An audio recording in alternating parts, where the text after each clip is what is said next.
여호수아 7장 6절에서 9절 말씀 함께 같이 읽도록 하겠습니다. 여호수아가 옷을 찢고 이스라엘 장로들과 함께 여호와의 궤 앞에서 땅에 엎드려 머리에 티끌을 뒤집어 쓰고 저물도록 있다가 이르되 슬프도소이다. 주 여호와여, 어찌하여 이 백성을 인도하여 요단을 건너게 하시고 우리를 아모리 사람의 손에 넘겨 멸망시키려 하셨나이까. 우리가 요단 저쪽을 만족하게 여겨 거주하였다면 좋을 뻔하였나이다. 주여, 이스라엘이 그의 원수들 앞에서 돌아섰으니 내가 무슨 말을 하오리이까. 가나안 사람과 이 땅의 모든 사람들이 듣고 우리를 둘러싸고 우리 이름을 세상에서 끊으리니 주의 크신 이름을 위하여 어떻게 하려 하시나이까 하니. 아멘. 제가 방금 기도 드린 대로 인간의 죄는 결국 두 가지의 열매를 맺게 됩니다.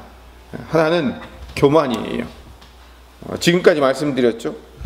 아간의 범죄가 어떻게 이스라엘에게 영향을 주었는가를 살펴보면 이 아간의 범죄는 혼자만의 범죄가 아니에요. 아간 혼자 이 범죄를 저질러서 아이성이 이렇게 멸망당했다, 아이성을 전투를 실패했다, 이렇게 생각하면 안 됩니다.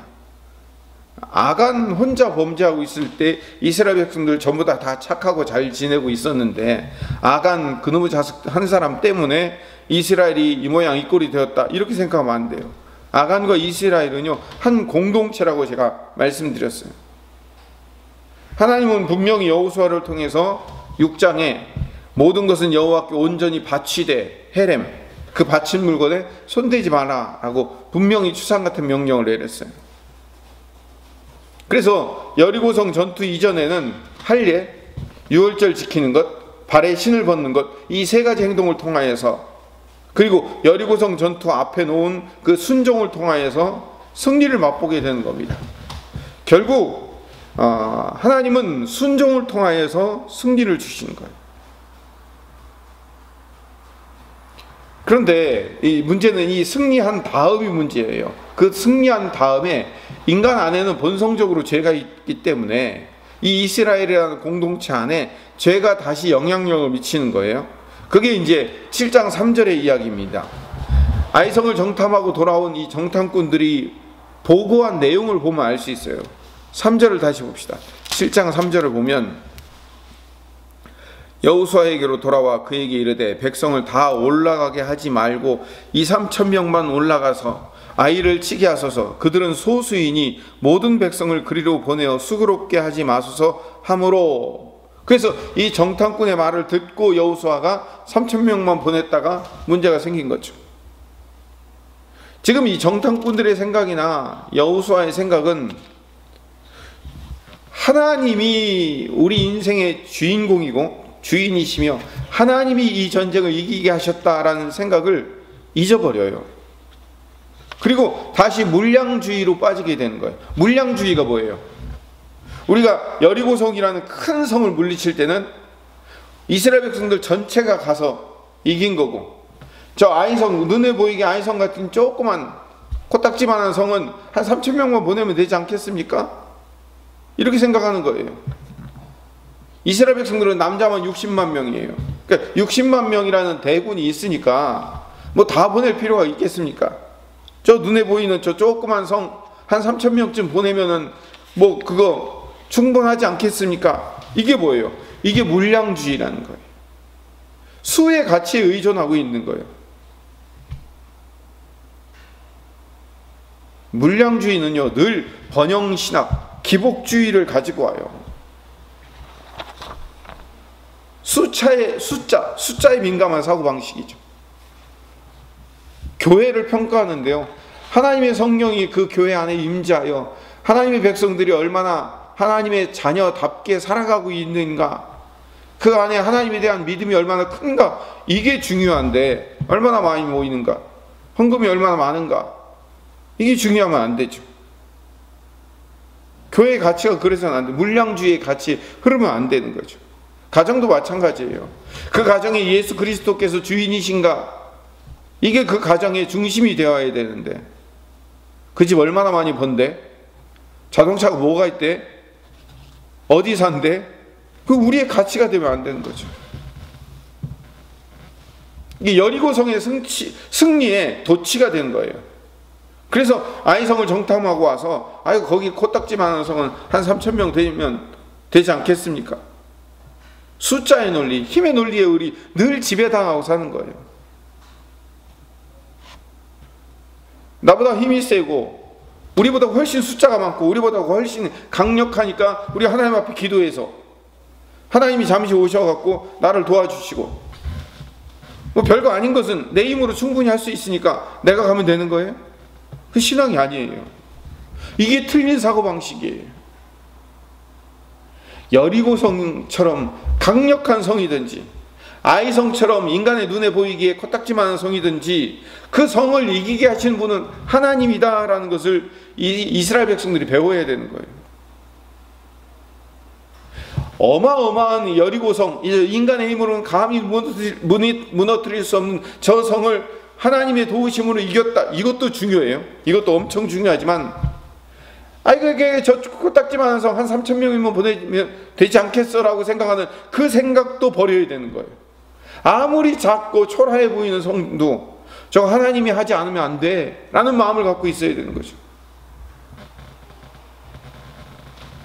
그래서 하나님은 오히려 이 아이성의 실패를 통해서 이스라엘 백성들에게 하나님이 어떤 분인지를 가르쳐 주신다. 하나님께 순종하는 것, 하나님을 의지하고 사는 것이 얼마나 중요한가를 가르쳐 주고 있는 거예요.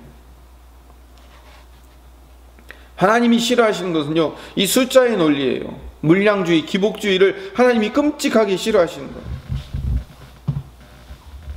하나님은 하나님의 방법으로 일하기를 원하시는 거예요.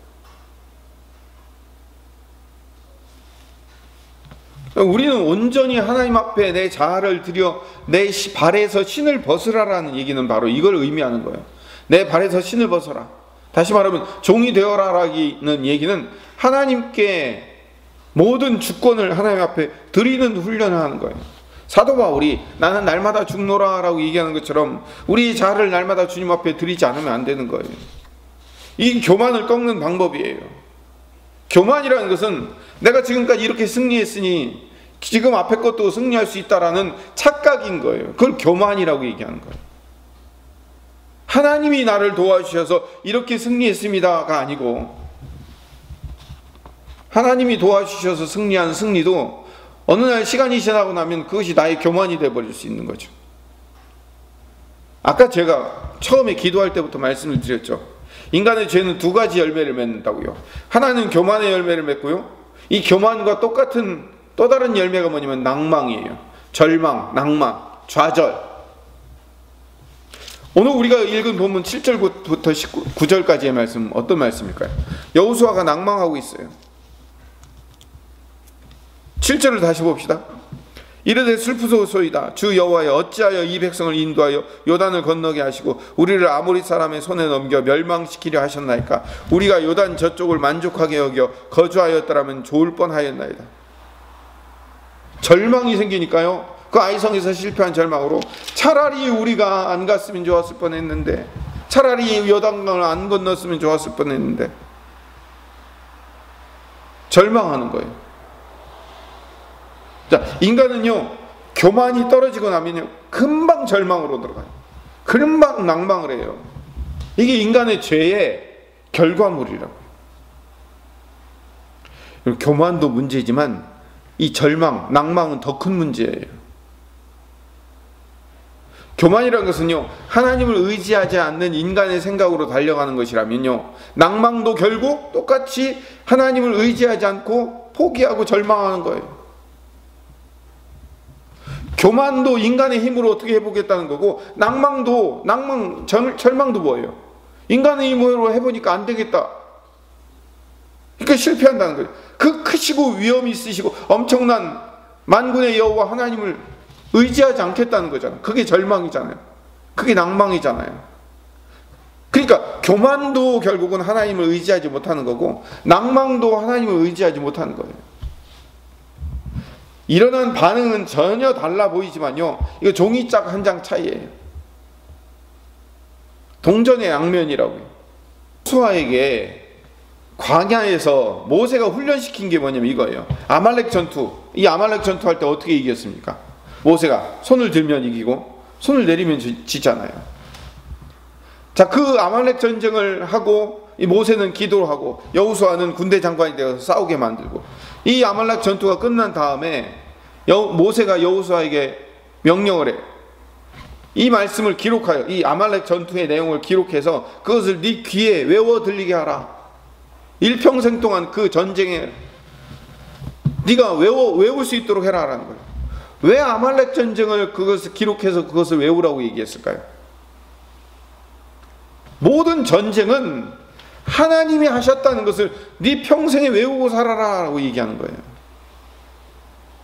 그렇다면 그 전쟁을 외우고 산 사람이라면, 외우고 산 여호수아라면 어떻게 해야 돼요?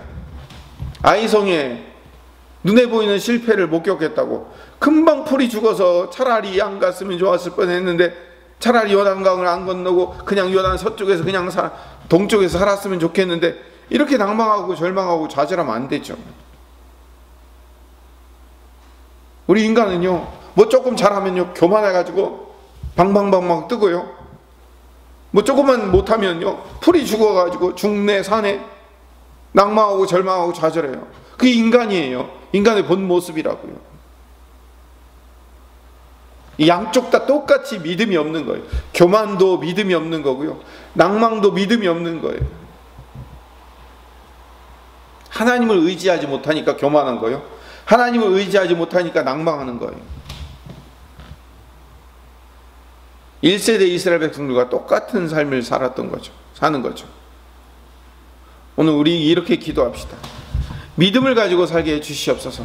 하나님을 믿는다는 것은요, 도저히 올라갈 수 없는 그 길도 하나님이 함께 하시면 이길 수 있다라고 믿음을 갖는 거고, 그래서 교만하지 않는 거고요, 아무리 차찮고 초라하고 작은 것도 결국은 실패할 수 있기 때문에 그 실패와 좌절과 절망 가운데 그래도 하나님은 우리를 다시 일어설 수 있고 승리하게 할 수 있다라는 사실을 믿고 깨닫는 것, 이것도 믿음이라고요. 잘 될 때도 교만하지 않고 안 될 때도 낭망하지 않는 것이 바로 믿음이에요. 하나님을 의뢰하고 의지하는 삶이에요. 오늘 이 아침에 그 믿음을 달라고 기도하시는 하나님의 백성 되시기를 간절히 소망합니다.